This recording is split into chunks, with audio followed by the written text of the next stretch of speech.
O almoço está servido, gente. Deixa que eu te sirvo, seu Sidney. Obrigada. Peça para o seu perto, hein? É a minha vez, é? É, Sidney. Então, bati.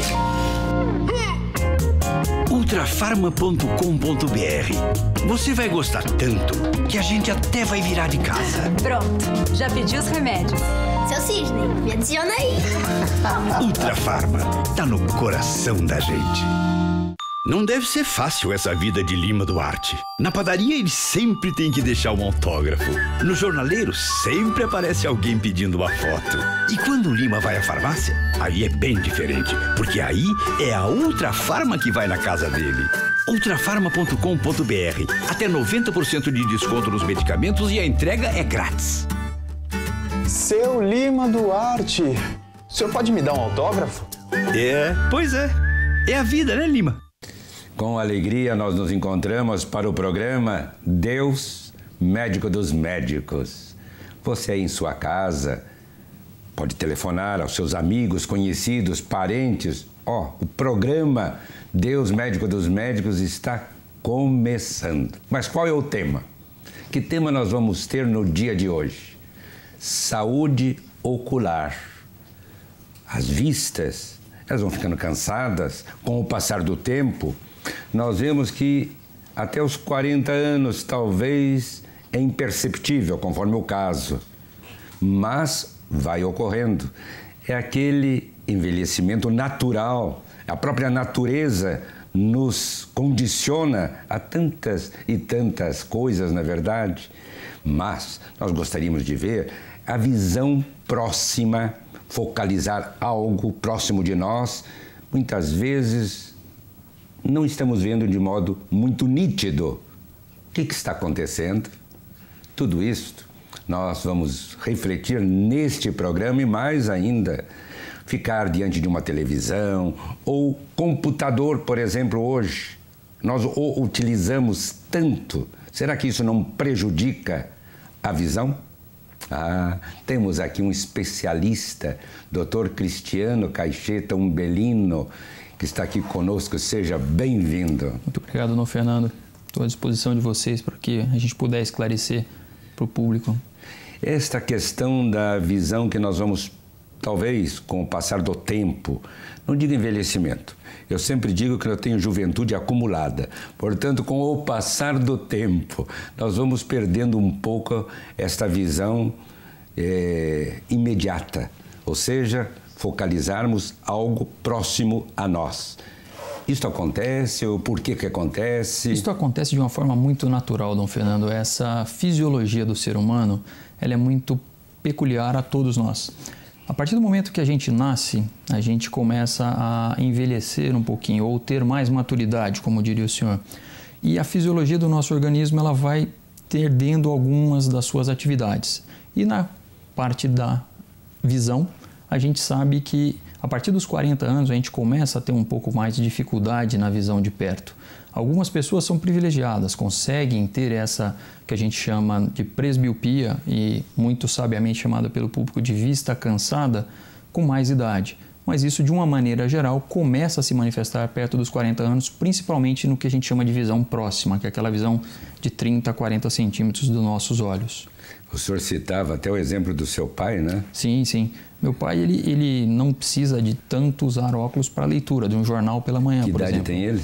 Hoje ele está com 67 anos. 67, que beleza, sim, né? Então é uma coisa muito natural. Para alguns, outros não. Outros já precisam mais de usar um óculos para leitura um pouco mais cedo. Eu já com meus 27 anos já usava óculos, tá vendo, doutor? Quer dizer, bem antes dos 40, né? Perfeito. Já sentia dificuldade em ver algo próximo a mim. Mas como o senhor comentou, existem diferenças entre as patologias oculares, vamos dizer assim. Às vezes, o início do óculos com 27 anos ou com até 7 anos não quer dizer a presbiopia. Ou seja, a presbiopia a gente considera a partir dos 40, que seria aquela fadiga muscular no foco da visão. Às vezes, começar a usar um óculos com 7, 8 anos está relacionado com o astigmatismo, com a miopia, com a hipermetropia, que são alterações oculares que podem surgir em qualquer fase da nossa vida. E, geralmente, antes dos 40, a gente não caracteriza como a presbiopia ou vista cansada. Por isso, deveríamos, ao menos, conduzir as crianças, os filhos e filhas a um oculista, a um oftalmologista, numa idade, qual a idade ideal, vamos dizer? Hoje em dia, a Secretaria da Saúde já preconiza um exame oftalmológico no berçário, logo ao nascer, que é o exame que é muito importante, que é o reflexo do fundo de olho, o exame do fundo vermelho. A partir daí, a gente sempre orienta aos pais que façam um primeiro exame até os 2, 3 anos de vida ou mesmo antes, a partir do momento que tem alguma indicação para aquilo. A gente sabe que quanto mais precoce a detecção de qualquer alteração, mais pronto será o tratamento daquela entidade. Para corrigir aquilo que possa haver. Mas nós temos agora uma reportagem, vamos ver a reportagem. Muitas doenças na visão são devido ao envelhecimento natural. A habilidade que temos em focalizar objetos próximos começa a diminuir quando atingimos o 8º ano de vida. Este decréscimo, contudo, é bem gradual. Por isso, é praticamente imperceptível até cerca dos 40 anos. Após esta idade, a vida cansada começa a ser percebida com a dificuldade que as pessoas sentem em ver de perto. Eu tenho miopia, enxergo mal de longe. Não sei quando eu vou, porque assim, é pra longe, né? Esse óculos aqui. E aí de longe eu não enxergo direito, assim, pra ler. Eu não enxergo bem. Uma visão assim de 1 metro, eu não consigo ver um rosto, por exemplo. O rosto definido, entendeu? Será que a maneira na qual conduzimos nossa vida pode afetar a visão? A resposta é sim, pois nossos olhos não são separados do resto do corpo. Qualquer coisa que afete a saúde em geral também pode afetar a visão. Exemplo disso são as doenças como diabetes, hipertensão arterial e condições cardíacas. Assim, a melhor maneira para manter uma boa saúde ocular é prevenir doenças. E o segredo é manter um equilíbrio fisiológico, com descanso adequado, dieta balanceada, exercícios moderados e, claro, redução do estresse. E todas essas dicas vão ser dadas agora, no programa Deus, Médico dos Médicos.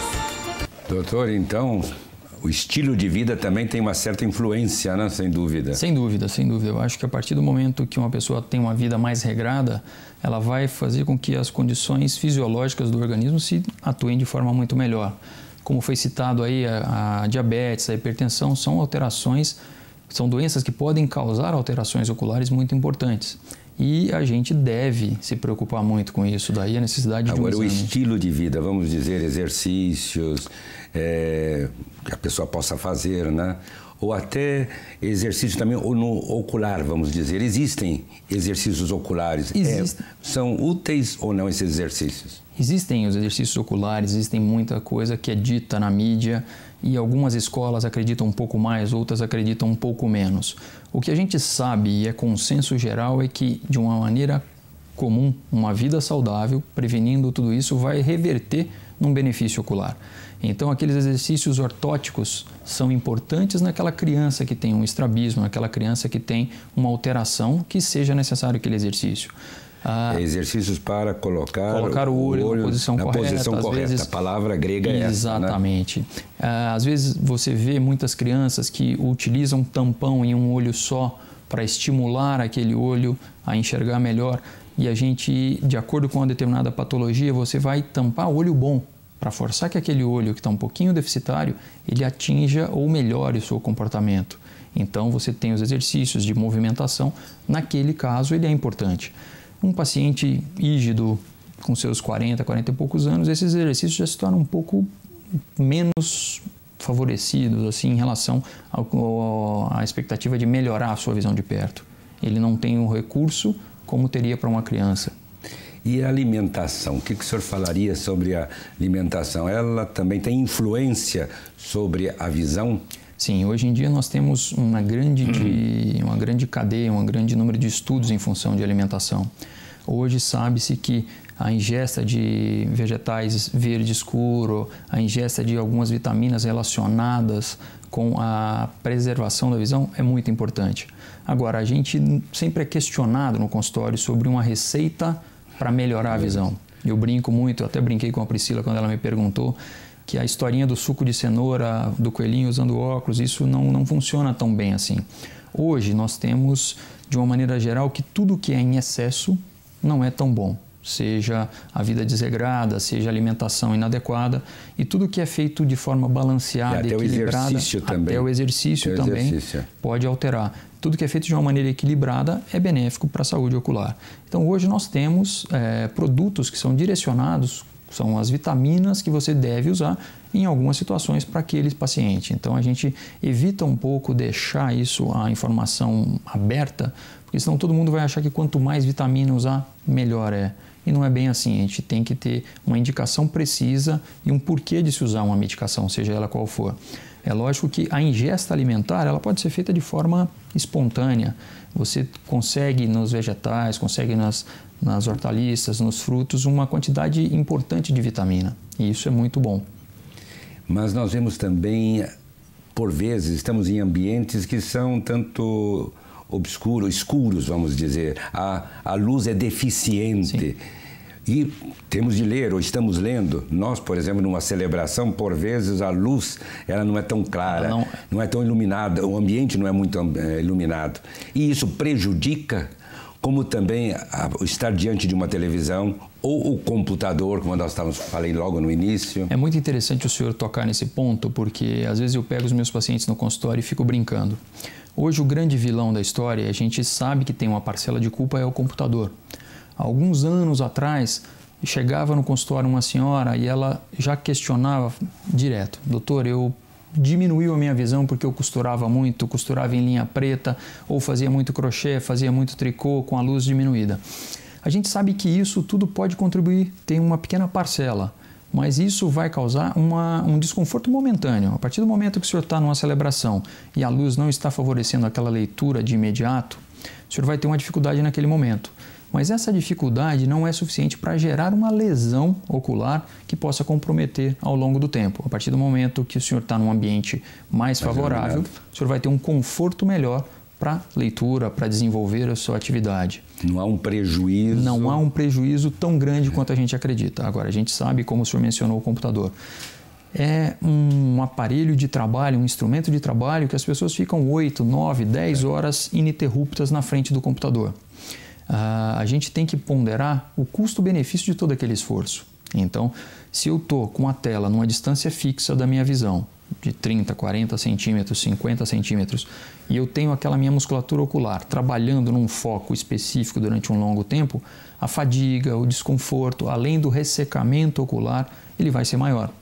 A partir do momento que eu estou trabalhando no computador, eu estou lendo um livro, se a minha concentração ela é maior, eu involuntariamente diminuo até o meu ato de piscar. O ato de piscar é uma coisa muito importante. Toda vez que eu pisco, eu estou trocando o filme lacrimal. Eu estou lubrificando os meus olhos. Então, às vezes as pessoas falam assim: doutor, quando eu começo a ler, eu leio por um tempo maior, quando eu pisco, escorre uma lágrima quente do meu olho. Isso é um fenômeno reflexo. A gente, quando presta atenção num filme, na televisão, no computador, diminuindo o ato de piscar, o oxigênio ele vai ressecando a nossa córnea. A partir do momento que eu começo e pisco, eu vou lubrificar novamente. O ato de arder está muito relacionado com aquele ressecamento que eu causei. Porque às vezes vem lacrimejando, a pessoa começa a lacrimejar, começa a sentir um líquido, né, por assim dizer. Quer dizer, é uma reação natural. É uma reação natural do nosso organismo, defendendo o nosso organismo àquela agressão. Então, o olho produz mais lágrima para lubrificar aquele olho de uma forma melhor e tornar, assim, aquela superfície ocular mais saudável. Então, é um ato reflexo. O organismo sofreu uma ação e está emitindo a sua reação para proteção. E, às vezes, nós vemos um certo halo junto a uma luz. A gente vê, assim, de repente, um halo, uma auréola, vamos dizer assim. Isso tem algum significado? Ou isso é simplesmente reflexo? Ou é uma deficiência nossa? Isso a gente tem que separar a parte patológica. Existem algumas doenças que determinam isso, que, por exemplo, às vezes o paciente tem um descolamento de retina, tem uma atração de retina por uma retinopatia diabética, alguma coisa, pode aparecer alguns halos de flashes luminosos que a gente vai caracterizar como patológico. A gente tem que tomar as condições devidas. Muitas vezes a gente percebe esse halo colorido e ele não tem uma expressão tão grande. Esse fenômeno é chamado de glare. Glare é uma aberração daquela luz. Por exemplo, muitas vezes quando a gente entra numa piscina à noite, a gente fica nadando e olha para uma lâmpada, aquela lâmpada